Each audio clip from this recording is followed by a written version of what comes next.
Sir, ಜನಿವಾರ ಹಾಕಿದವರನ್ನ ಗುರುತಿಸೋದಿಕ್ಕೆ ಅಂತಾನೆ ಈ ಪದ್ಧತಿಯನ್ನ ತಂದ್ರು ಅಂತ ಹೇಳಿದ್ದಾರೆ, ನಿಜಾನಾ? ಇದಕ್ಕಿಂತಲೂ ಮೂರ್ಖತನ ಮತ್ತೊಂದಿಲ್ಲ. ನೀವು ಇಸ್ಕಾನಿಗೆ ಹೋದ್ರೆ ಎರಡೂ ಕೈಗಳನ್ನು ಎತ್ತಿ ನಮಸ್ಕಾರ ಮಾಡ್ತಾರೆ. ಯಾತಕ್ಕೆ ಎರಡೂ ಕೈಗಳನ್ನು ಯಾತಕ್ಕೆ ತೆಗಿತಾರೆ ಅಂದ್ರೆ, ಭಗವಂತ ನಿನ್ನ ಹತ್ರನೇ ಶರಣು ಹೋಗ್ತೀನಿ, ನಿನ್ನನ್ನು ಬಿಟ್ಟರೆ ಮತ್ತೆ ಯಾರೂ ಇಲ್ಲ ಅಂತ.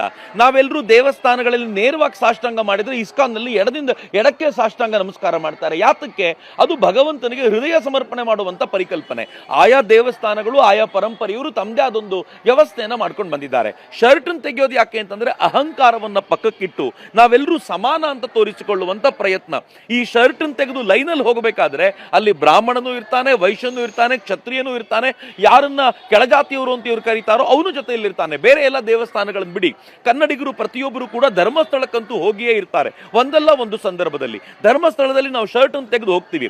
ಶರ್ಟ್ ತೆಗೆದು ಹೋಗುವಾಗ ಅಲ್ಲಿ ಯಾರಾದ್ರೂ ಇವನು ಜನವಾರ ಹಾಕೊಂಡಿದ್ದಾನೆ, ಇವನಿಗೆ ಬೇರೆ ಲೈನಲ್ಲಿ ಬಿಡಿ, ಇವನು ಜನವಾರ ಹಾಕಲಿಲ್ಲ ಮತ್ತೊಂದು ಲೈನಲ್ಲಿ ಕಳಿಸಿ ಅಂತ ಹೇಳಿದ್ದೇನೆ, ಯಾರಾದ್ರೂ ನೋಡಿದ್ದಾರಾ?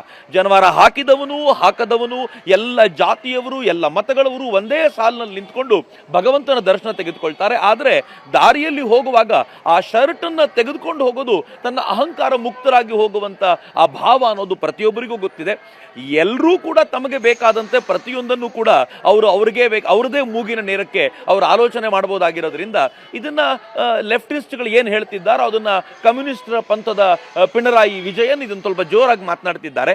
ಇದು ಹಿಂದೂ ಧರ್ಮಕ್ಕೆ ಹೊಸ ಸವಾಲೇನಲ್ಲ, ಹಿಂದಿನಿಂದಲೂ ಕೂಡ ಈ ತರದ ಮಾತಾಡ್ಕೊಂಡು ಬಂದಿದ್ದಾರೆ ಅಂತ ನಮಗೆಲ್ಲ ಗೊತ್ತಿರುವಂಥದ್ದು. ಆದರೆ ಒಂದು ಗೊತ್ತಿರಬೇಕು, ನಾವು ಶರ್ಟ್ ತೆಗೆಯೋ ಕಾರಣಕ್ಕೆ ನಾವು ದೇವರ ಮುಂದೆ ನಿಂತಾಗ ನಮ್ಮನ್ನ ಸೆಪರೇಟ್ ಮಾಡಿದ್ದನ್ನಂತೂ ನಾನು ಯಾವ ದೇವಸ್ಥಾನದಲ್ಲೂ ನೋಡಲಿಲ್ಲ.